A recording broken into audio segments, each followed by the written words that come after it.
नमस्कार, मैं हूं अंजू पंकज।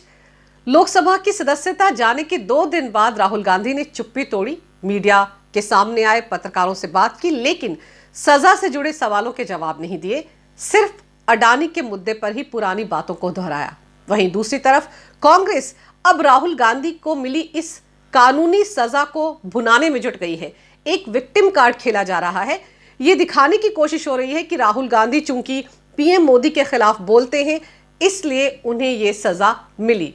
वहीं सवाल यह भी उठ रहा है कि अभी तक राहुल गांधी के मामले में कांग्रेस ने ऊपरी अदालत का दरवाजा क्यों नहीं खटखटाया है।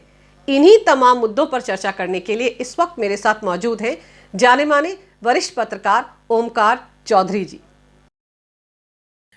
नमस्कार ओमकार जी, बहुत बहुत स्वागत है आपका मेरे चैनल पर। बहुत धन्यवाद। नमस्कार अंजू जी, आपको भी और आपके दर्शकों को भी। ओंकार जी, ये बताइए कि कांग्रेस में चल क्या रहा है। राहुल गांधी ने 2 दिन के बाद अपनी चुप्पी तोड़ी, लेकिन जो कानूनी मामला है उस पर कुछ नहीं कहा, बस अडानी रागी छेड़ते रहे वो बार बार। देखिए, यही काम तो पूरा विपक्ष कर रहा है। अरविंद केजरीवाल भी तो यही कर रहा है। मनीष सिसोदिया किस अपराध में जेल गए हैं, तो ये तो सबको पता है ना, पूरे देश को पता है कि उन पर आबकारी नीति में भ्रष्टाचार करने का गंभीर आरोप है। लेकिन पोस्टर बैनर क्या लगाए गए थे? शिक्षा मंत्री तुझे सलाम। और इतना बेहतरीन शिक्षा मंत्री, इतना बेहतरीन स्वास्थ्य मंत्री, उनको मोदी जी ने काम नहीं करने दिया, उनको जेल में डाल दिया। अरे भाई, भ्रष्टाचार की बात करो ना। जिन आरोपों में उनको गिरफ्तार किया गया है, जिनके खिलाफ, जिन आरोपों में उनकी जांच पड़ताल चल रही है, जिसमें जमानत नहीं मिल रही है, उन आरोपों पर मुंह खोलो ना। इधर उधर की बात क्यों कर रहे हो? यही हाल अब कांग्रेस का है। कांग्रेस भी तो यही कर रही है। कांग्रेस का जिस तरीके से वो कह रहे हैं कि राहुल गांधी चूंकि अडानी और मोदी के संबंधों पर बोल रहे थे, ये रिश्ता क्या कहलाता है ये पूछ रहे थे, 20,000 करोड़ का एक नया शिगुफा ले आए। अरे भाई, अगर अडानी के खिलाफ आपके पास कुछ कॉन्क्रीट है तो आप अदालत क्यों नहीं चले जाते? अदालत में वो सारे सबूत पेश करो ना, जो आप प्रेस कॉन्फ्रेंस में कहते हो या पार्लियामेंट के बाहर या पार्लियामेंट के भीतर कह रहे हो। आपके पास कुछ है नहीं कहने को, और साबित करने को कोई दस्तावेज नहीं है, कोई सबूत नहीं है, इसलिए आप प्रेस कॉन्फ्रेंस में एक ये वातावरण बनाने की बार बार चेष्टा कर रहे हैं। और जिस तरीके से 2019 में नरेंद्र मोदी की छवि को तार तार करने के लिए इन्होंने राफेल का राग आलापा था, उसी तरीके से अब इस मुद्दे को लेकर के, गौतम अडानी को लेकर के ये गलत बयानी कर रहे हैं। लेकिन सारा देश जानता है, ये देश की जनता को, मतदाताओं को नासमझ नहीं मान करके चल सकते हैं, जैसे लोगों को पता ही ना हो कि किस मामले में राहुल गांधी को सजा हुई है। अरे भाई, 2019 में कर्नाटक के कोलार में आपने जो कुछ कहा था, और जो एक पत्रकार ने पूछा भी, और पत्रकार भी कौन, जो पिछले 15 साल से कांग्रेस को कवर कर रहा है, और जिसने शायद ही नेहरू गांधी परिवार के खिलाफ कुछ लिखा हो, उन्होंने यही तो सवाल किया था कि भाई, किस मुद्दे पर आपको सजा हुई है, उस पर क्या कहना है आपको। उस पर नहीं कहेंगे, क्योंकि आपको पता है कि कोर्ट से सजा हुई है। और एक माहौल देखिए ना, क्या बनाने की कोशिश हो रही है। अरविंद केजरीवाल हों, अखिलेश यादव हों, कांग्रेस के तमाम नेता हों, वो क्या कह रहे हैं कि मोदी सरकार ने इनकी सदस्यता छीन ली। क्या यह सही है कि मोदी सरकार ने सदस्यता छीनी है?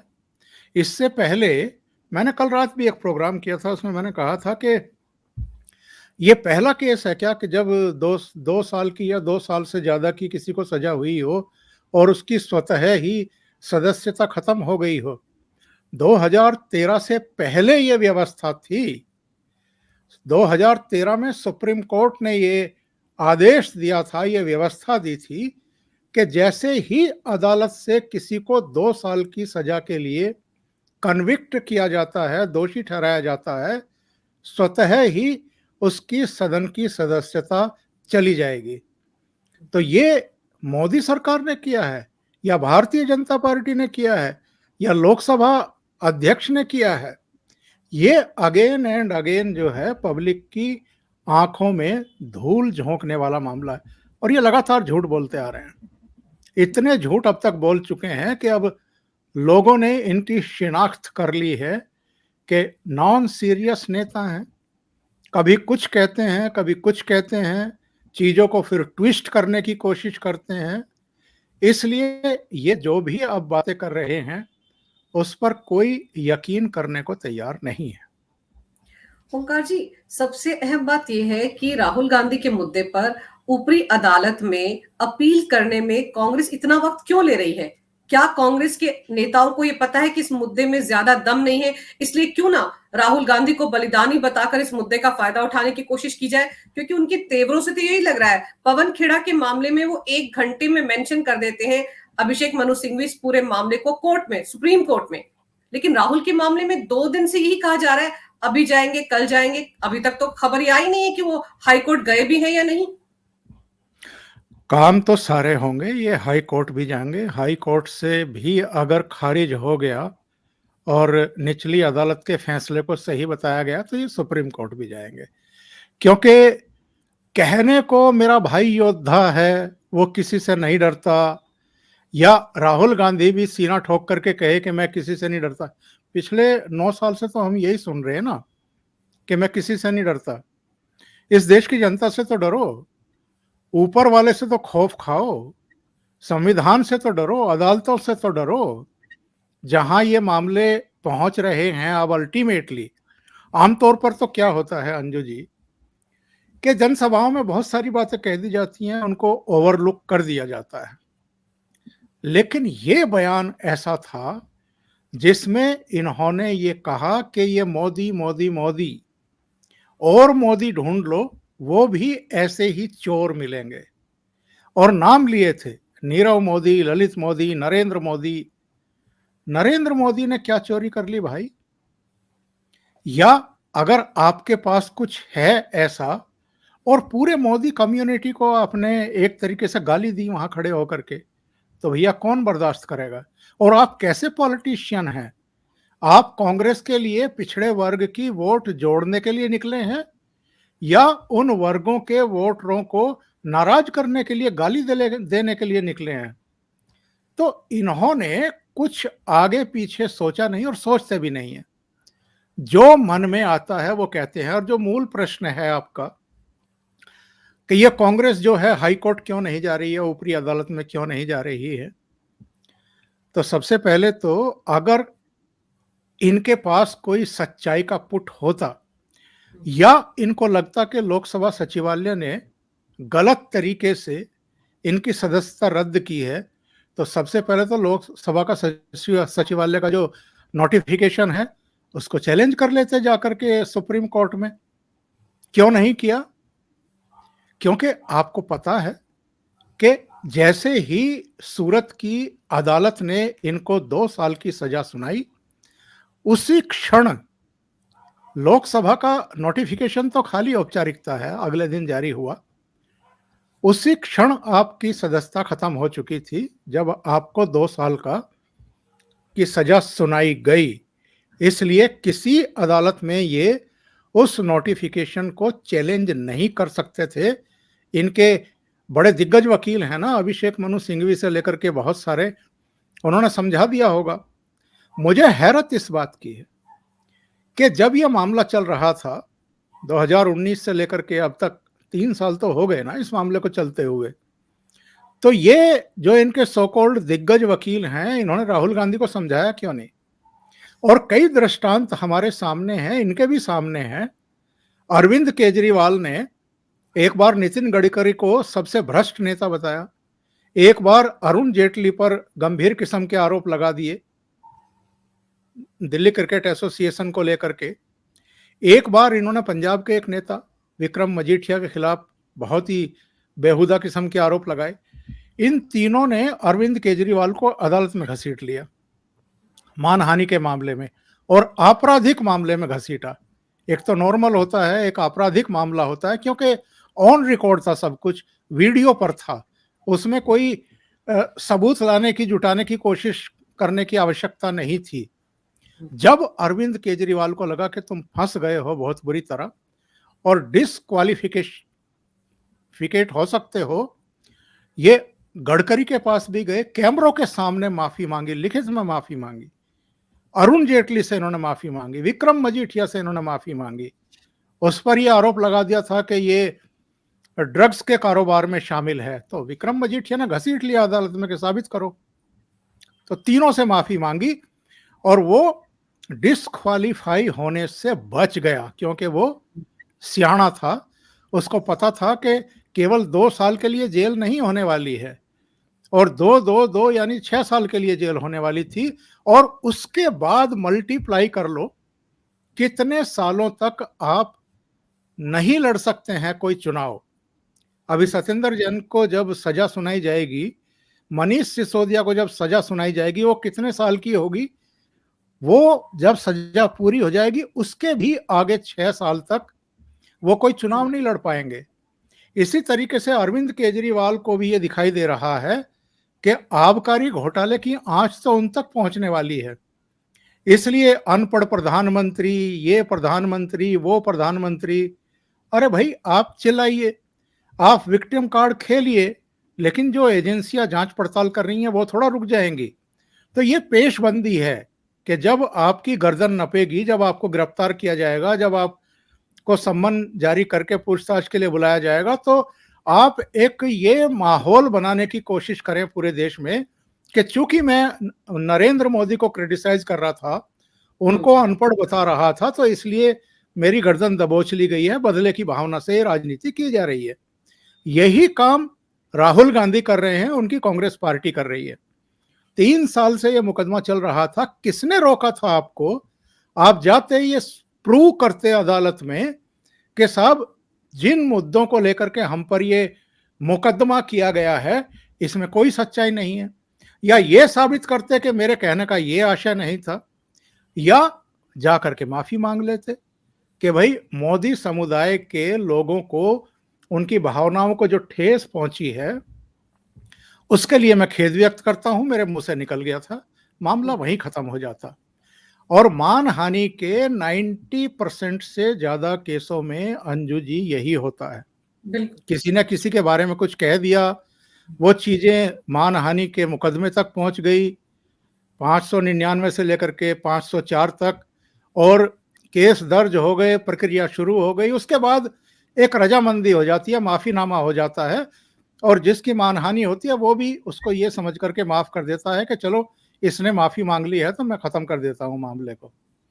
लेकिन ये जो अहंकार है, मैं सावरकर नहीं हूं, मैं गांधी हूं, ऊपर से इनकी बहन कई जगह कह चुकी है मेरा भाई योद्धा है, किसी से नहीं डरता, तो चने के झाड़ पर चढ़ा रखा है राहुल गांधी को।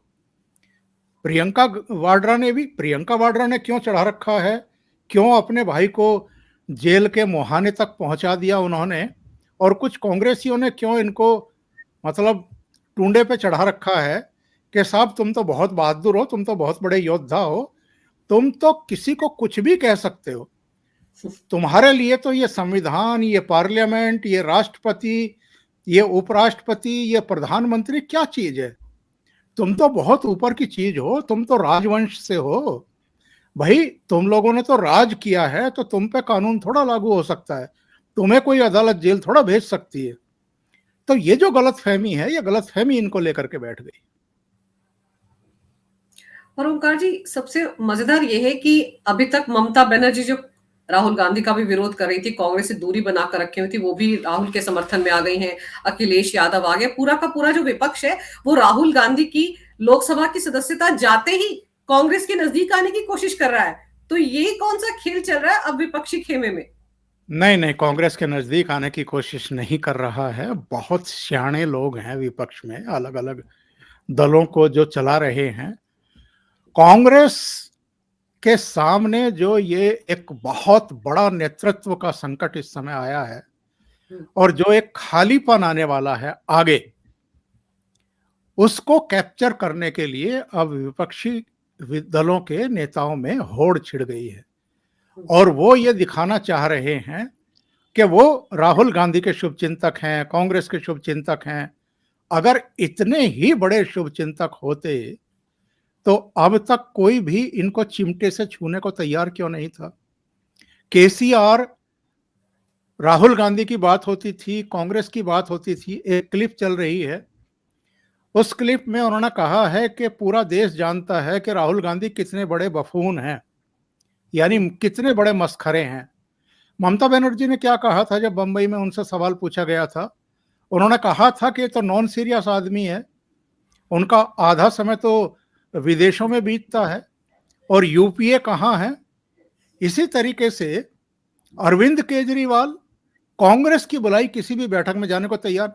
ये तो अब चूंकि सत्येंद्र जैन के बाद मनीष सिसोदिया लपेटे में आ गए और अब गाज गिरने वाली है अरविंद केजरीवाल पर भी, इसलिए संजय सिंह के जरिए, दूसरे लोगों के जरिए कांग्रेस के द्वारा बुलाए जाने वाले किसी भी प्रदर्शन में ये लोग शामिल होने लगे हैं। वरना ये तो इनको सबको गलतफहमी थी कि अरे मैं कांग्रेस के नेताओं को अपना नेता क्यों मानूं, सबको ये मामला था।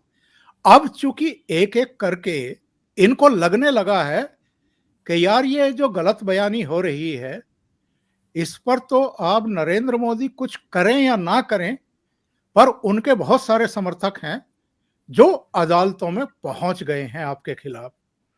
और ये चीजें तो मतलब आपके गले में एक तरीके से घल गई हैं। अब इससे आप बच नहीं सकते हैं।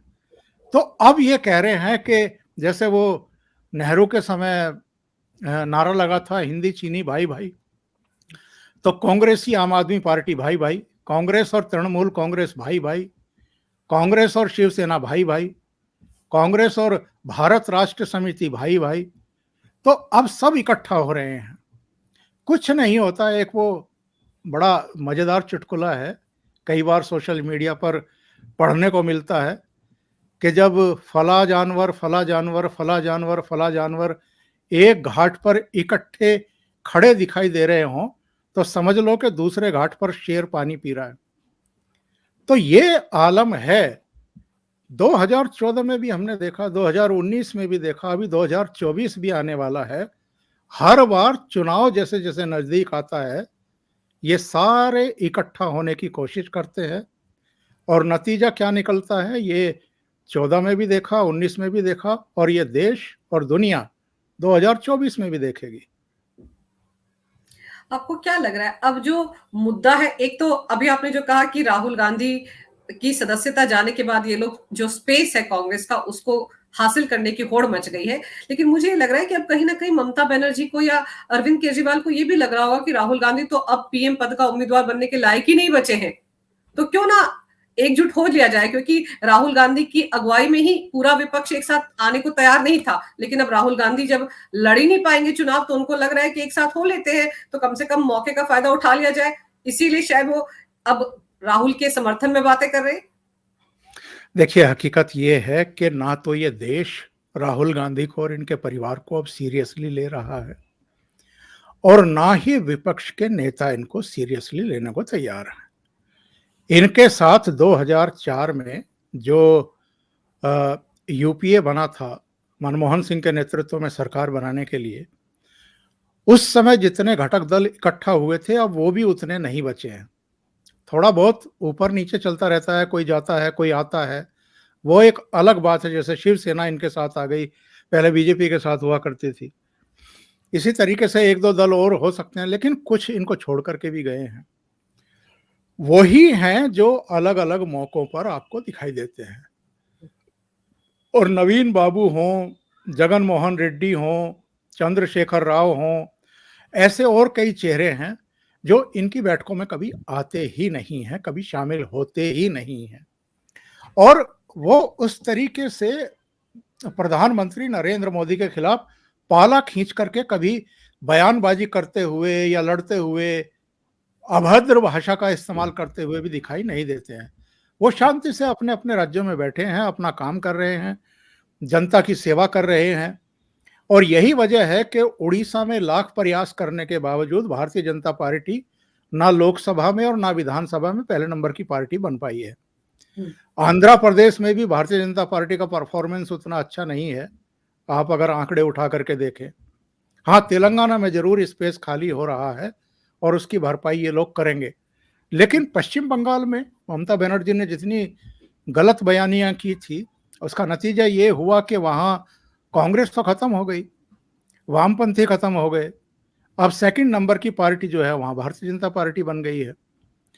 तो ना तो ये राहुल गांधी को, सोनिया गांधी, प्रियंका वाड्रा को गलतफहमी होनी चाहिए कि साहब एक संकट आ गया है तो सारे दल इकट्ठा हो गए हैं, और ना विपक्षी दलों को किसी तरह की कोई गलतफहमी मुझे दिखाई दे रही है।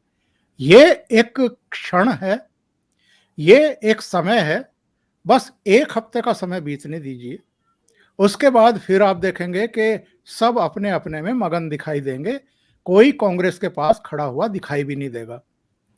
अभी तो चूंकि मीडिया में सुर्खियां मिल रही हैं, तो इसलिए सब, और कई बार औपचारिकताएं भी निभाई जाती हैं।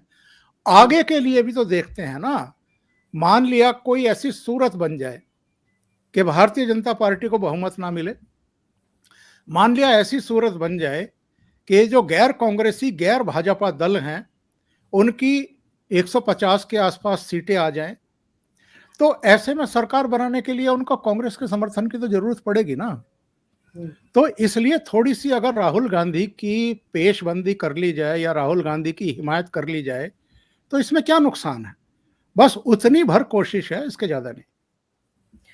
और इसके अलावा ओंकार जी, जैसे ईडी और सीबीआई का शिकंजा कस रहा है, आप देखिए आज तेजस्वी यादव, उनकी बहन मीसा यादव, दोनों सीबीआई के दफ्तर पहुंचे हैं पूछताछ के लिए।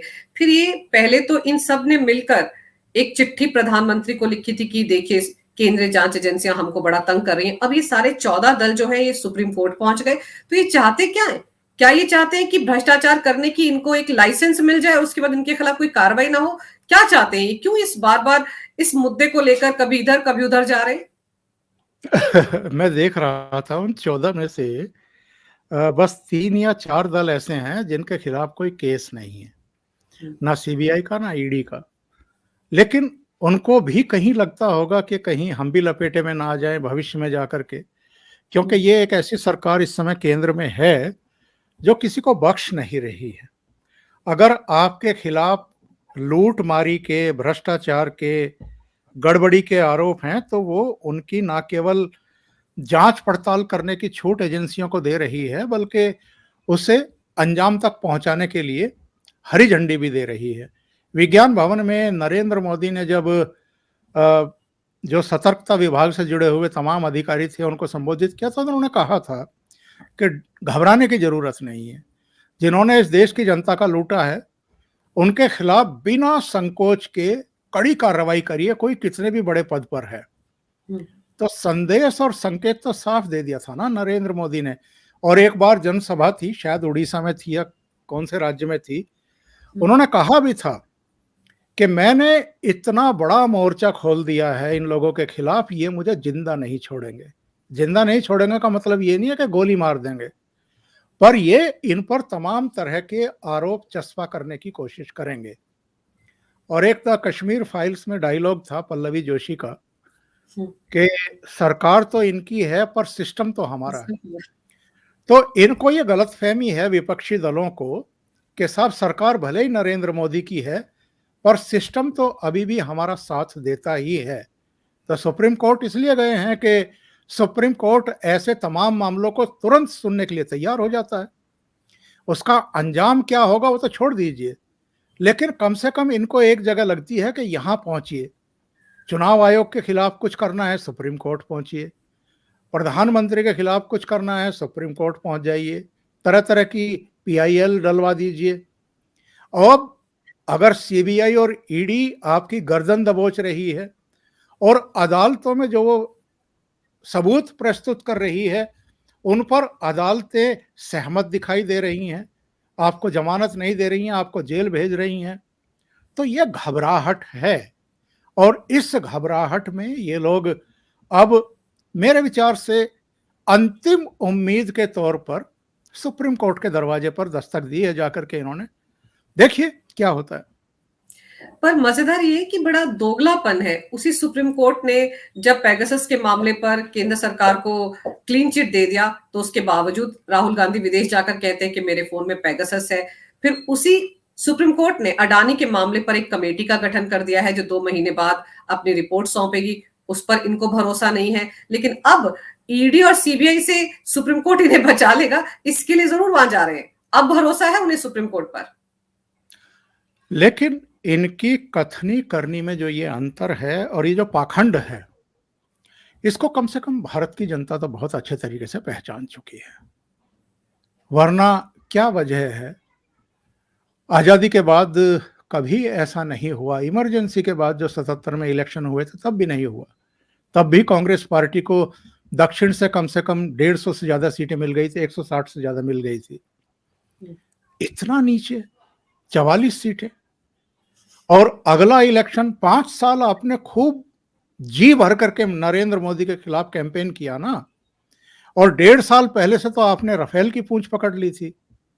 इसके बावजूद अगर देश की जनता आप पर भरोसा ही नहीं कर रही है, और देखिए आप जिस पर आरोप लगाते हैं उस पर आरोप तब तक चिपकता नहीं है, चस्पा नहीं होता है, जब तक कि उस आदमी की छवि वैसी ना हो जैसे आप आरोप लगा रहे हैं। तो नरेंद्र मोदी की छवि अगर भ्रष्ट व्यक्ति की नहीं है तो फिर उन पर आप चाहे लाख आरोप लगाते रहिए, वो नहीं चिपकेगा। जनता इस तथ्य को बहुत अच्छे तरीके से समझ चुकी है कि बिल्ली जो है 70 चूहे खा करके हज को जाने की तैयारी कर रही है। आपके जो कर्म रहे हैं, आपके जो कारनामे रहे हैं, आपके नेताओं ने, आपकी मंत्रियों ने, आपकी सरकार ने जो जो भ्रष्टाचार किए हैं वो लोगों के दिमाग में यहां चिपक गए हैं पूरी तरीके से, कि जब आपकी 10 साल सरकार थी दिल्ली में तब क्या क्या हुआ था। 2G, ये जी, वो जी, कोलगेट, पता नहीं क्या क्या, ऐसे ऐसे उस समय कॉमनवेल्थ घोटाला, आदर्श सोसाइटी घोटाला, महाराष्ट्र वाला, अलग अलग जगहों पर इतने घोटाले हुए थे कि अब लोग इन पर भरोसा तक करने को तैयार नहीं है। इसलिए ये लंदन में जाकर क्या कहते हैं किसी बारे में, सुप्रीम कोर्ट के किसी फैसले विशेष पर क्या कहते हैं, उसके बाद सुप्रीम कोर्ट की शरण में ही क्यों चले जाते हैं, तो इन पर अब ये एक्चुअल में एक्सपोज हो गए हैं पूरी तरीके से। और विपक्ष के नेता एक दूसरे को भी सीरियसली लेने को तैयार नहीं है।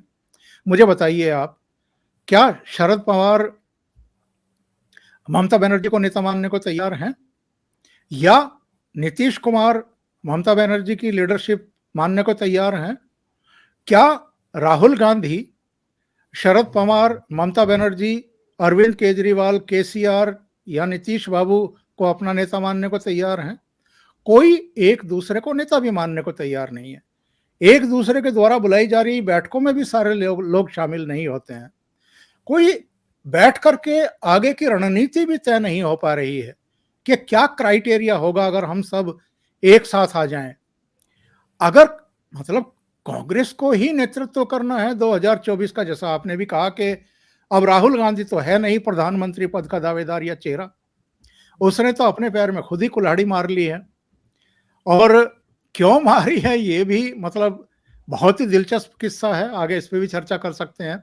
लेकिन कोई इनको सीरियसली अब लेने को तैयार नहीं है। 2 चुनाव आप पार्टी को हरवा चुके हैं, आपके बहुत सारे नेता ऑलरेडी कांग्रेस छोड़ करके भाग चुके हैं, आपके कार्यकर्ताओं में इनसिक्योरिटी का माहौल है, आप सीरियस होने को तैयार ही नहीं हैं। आप जिस तरह की भाषा का यूज करते हैं, जिस तरह के मुद्दे रिपीटेडली आप बार बार उठाते हैं, एक वो काला तवा आता था ना जो रेडियो बजती थी ब्याह शादी में, तो वो रिकॉर्ड का माहौल आपने बनाया हुआ है। बस मोदी जी के 3 मित्र, मोदी जी के 6 मित्र, उनके लिए ही देश चल रहा है, उन्हीं के लिए सरकार चल रही है। भैया बेवकूफ मत समझो पब्लिक को डिलीवर हो रहा है, पब्लिक को विकास कार्य होते हुए दिखाई दे रहे हैं। हवाई अड्डे कितने बने हैं, रेलवे ट्रैक पर वंदे भारत कैसे दौड़ रही है, या जो एयरवेज आपका वाटरवेज है वो शुरू हो गया है। इसके अलावा कल्याण योजनाओं में कितने गरीब लोगों की पॉकेट में जनधन खातों के जरिए पैसा पहुंच रहा है, कितना किसानों को पहुंच रहा है, ये तो सबके सामने है। और इन्हीं के पिताजी ने कहा था ना कि 1 रुपए का 85% तो दलालों की जेब में चला जाता है, पब्लिक के पास तो 15 पैसे पहुंचते हैं। अब 100% पहुंच रहा है, मतलब 100 पैसे भेजे जा रहे हैं तो 100 पैसे उसके खाते में जा रहे हैं।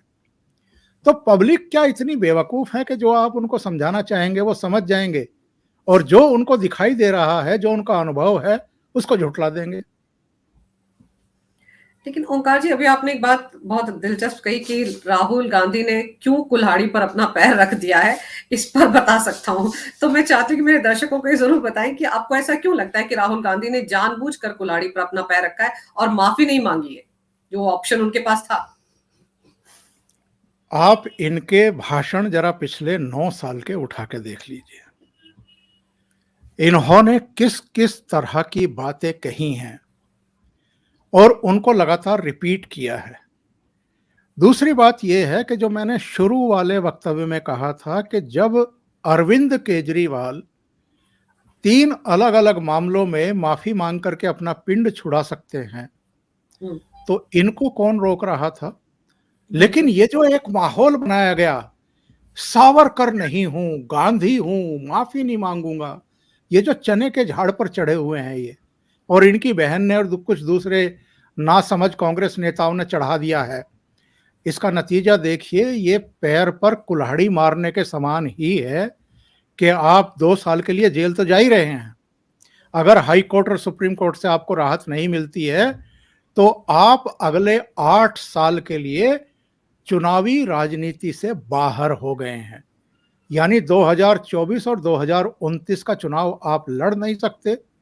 जब आप 60 साल की उम्र पार कर जाएंगे, तब अगर जो बाकी के मानहानि के 4 और केस चल रहे हैं, उनमें भी अगर आपको सजा नहीं होती है, और जो नेशनल हेराल्ड वाला मामला है, इसमें भी अगर आप बच जाते हैं, आपकी मम्मी बच जाती है, तो 60 साल की उम्र होने के बाद फिर से आप सक्रिय राजनीति में आ सकते हैं।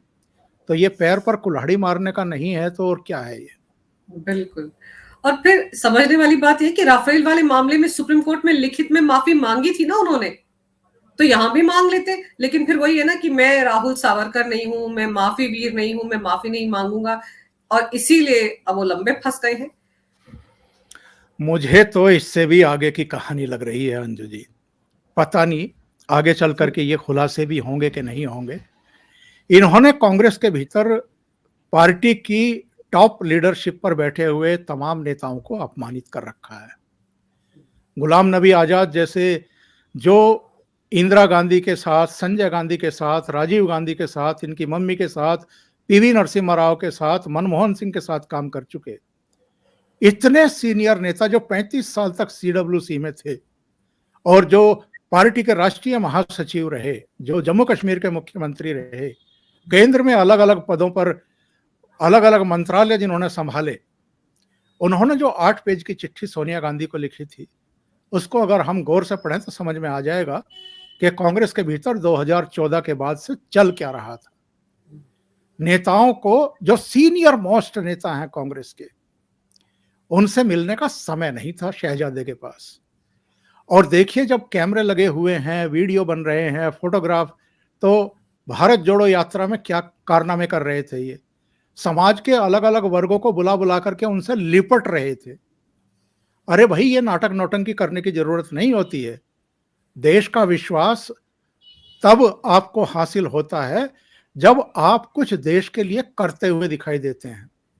कम से कम अपनी पार्टी के सीनियर नेताओं को ही सम्मान दे लेते। मैं ये नहीं कह रहा कि जैसे आप वीडियोग्राफी कराने के लिए लोगों से लिपट रहे थे, वैसे आप सीनियर नेताओं से लिपटो, पर कम से कम जब वो समय मांग रहे हैं तो उनको समय तो दे दो, उनके साथ बैठ करके चर्चा तो कर लो। अभी गुलाम नबी आजाद की पुस्तक के कुछ अंश प्रसारित हुए हैं, प्रकाशित हुए हैं।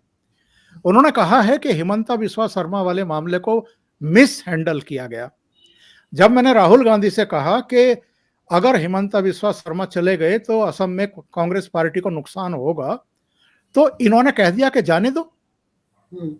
इसके बाद वो सोनिया गांधी के पास ये मामला गया, तो सोनिया गांधी ने कहा कि हिमंता बिस्वा शर्मा को कहो कि वो अलग लाइन ना ले और जो वहां की लीडरशिप है उसके खिलाफ ना बोले। तो मतलब अलग अलग प्रदेशों में इन्होंने जो लीडरशिप आपकी पोटेंशियल दे सकती थी पार्टी के लिए, उसको न केवल नाराज किया, बल्कि जब वो आखिरी प्रयास कर रहे थे पार्टी में ही रुके रहने का, तब भी आपने उनको तिरस्कृत किया। तो कौन रुकेगा भाई आपकी पार्टी में? इसलिए मैं कह रहा हूं कि इन्होंने पार्टी की जो टॉप लीडरशिप थी, जो सेकंड लेवल की जो लीडरशिप थी, जो अलग अलग राज्यों के बारे में नीतियां रणनीतियां बनाती थी, इनको सलाह देती थी कि क्या सही है क्या गलत है, उनको भी इन लोगों ने अपमानित करने का काम किया। तो राहुल गांधी को या इस परिवार को कौन बचा सकता है? कांग्रेस को कौन बचा सकता है? जहां इतना निरादर आप टॉप लीडरशिप का करें, वहां फिर नहीं बचा सकता पार्टी को। और फिर इसीलिए ये बात लग रही है ओंकार जी कि राहुल गांधी को किसी ने सही तरीके से गाइड ही नहीं किया इस मामले में कि इसका सबसे वर्स्ट क्या हो सकता है। किसी ने सही तरीके से उन्हें बताया ही नहीं कि माफी मांग लेने से बात बन जाएगी। लेकिन फिर हो सकता है कि और भी बहुत से लीडर जो सीनियर हैं, अभी भी पार्टी के अंदर हैं, वो भी राहुल गांधी से खार खाए बैठे हों, और हो सकता है उन्होंने ही अंदर खाने कोई ना कोई खेल खेला हो। आप सही कह रहे हैं कि आने वाले वक्त में हो सकता है इसको लेकर भी बहुत सारे खुलासे हो कांग्रेस के अंदर। लेकिन अभी आपने जो विस्तार से जानकारी इस पूरे मुद्दे पर दी है, उसके लिए आपका बहुत बहुत धन्यवाद। नमस्कार। बहुत बहुत धन्यवाद मुझे याद करने के लिए, और आपके दर्शकों को फिर नमस्कार। जी नमस्कार।